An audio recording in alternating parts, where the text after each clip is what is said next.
Okay, so this is a piece of, I think it's maple that I'm going to be using to do the sword handle.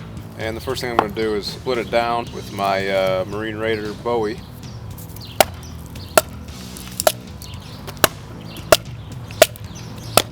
And then I'm going to split it in half.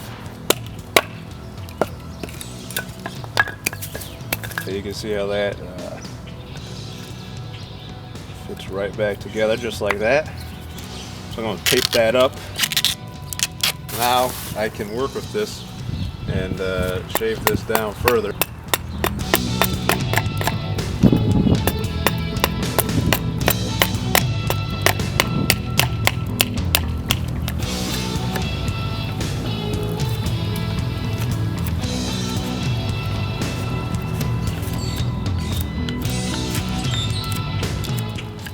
Okay, it looks like we're just about there.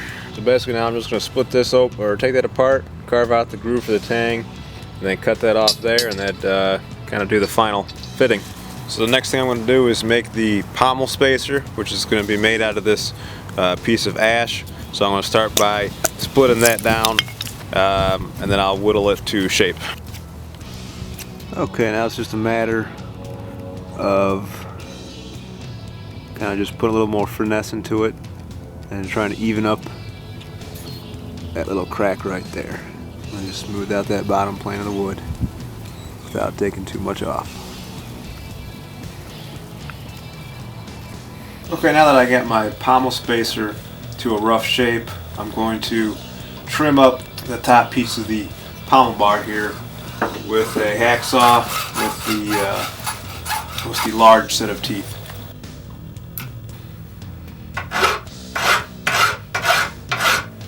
Okay, so here is the pommel all finished up.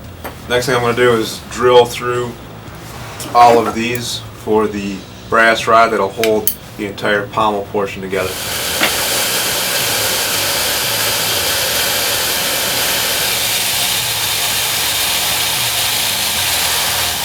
Okay, so here's what the last pommel piece looks like. I didn't drill the holes all the way through it, and that was by choice. And then I also put a coat of dark stain on my spacer piece here, just to sort of bring out the wood grain on the ash a little bit more, make it look a little nicer. Okay, so there I have my grip panels cut out.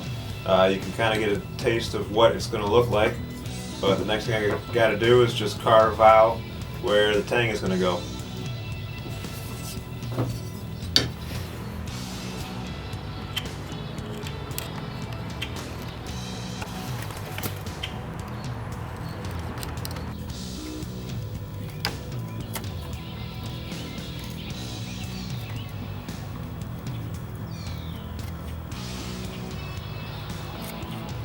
Okay, so here's what the finished grip slabs look like with the tang portion cut out. So I still have to, I'm going to drill some holes through the slabs and through the tang as well, so to just secure that in place.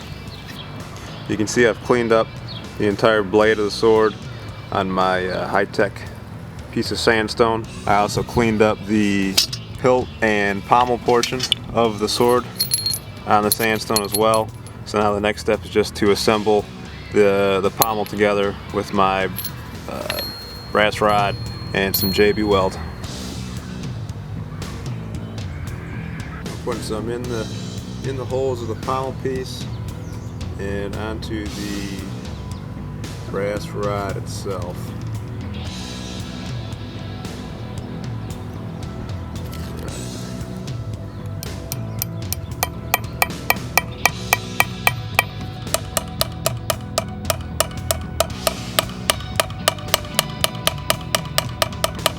There you go, that's what the finished brass rivets look like, holding the pommel all together. So I am going to use some more brass rods and rivet the grip to the tang, so that way the tang will always stay in place. And the reason I'm doing that is on some of the reenactment fighting swords that I've got, where they are traditionally, or made the way the Vikings made them, where the handle's just burned onto the tang, and then the tang is peened over, holding everything together.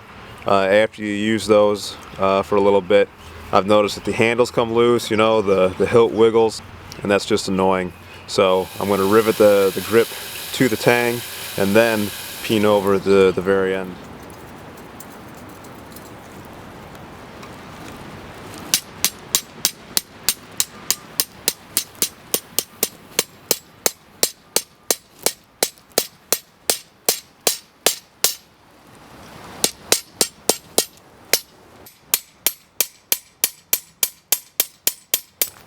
Okay, well here's the pommel and the handle mounted on the sword. In the video I showed you kind of peening the tang over. It didn't quite go as well as I hoped. You can see where the my wood spacer got a little singed, where right there a little ember fell on it. And then but anyways, I got it on there. Everything is secure. Put some JB weld in there just to sort of hold it all together.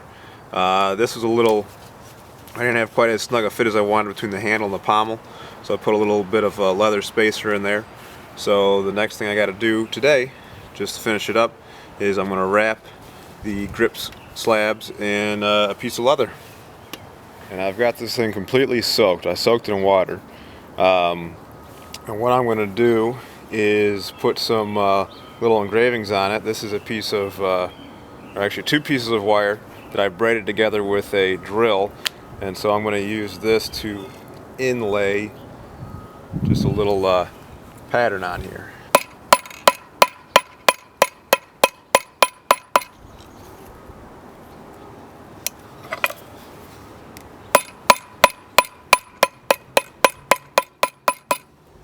Alright, so there you have it. That'll give you a little bit of texturing for some grip traction, but also it looks cool. Okay, so now what I've got here is some brass tacks, and they're pretty long. I don't know if you can see that, but they're pretty long. So way too long for the handle here, so I'm just going to clip them down at an angle here and make some miniaturized tacks. Okay, so the one benefit of wetting this leather as well is that you kind of get to stretch it into place. Here goes nothing.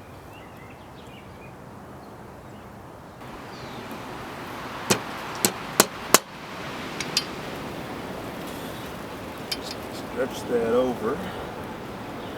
I'll have to trim that up later.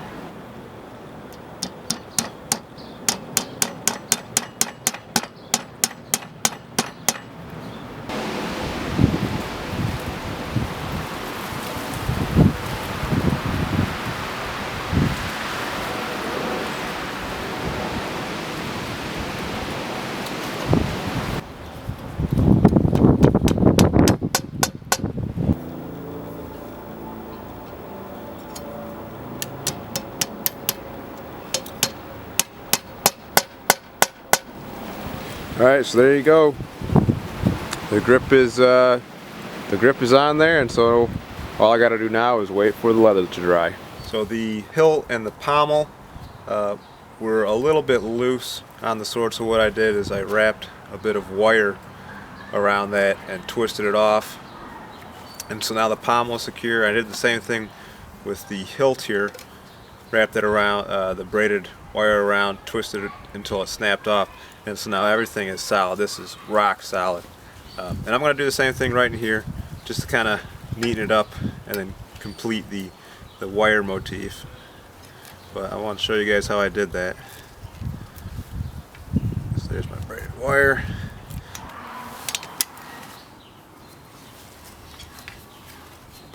There you go. This comes right off like that.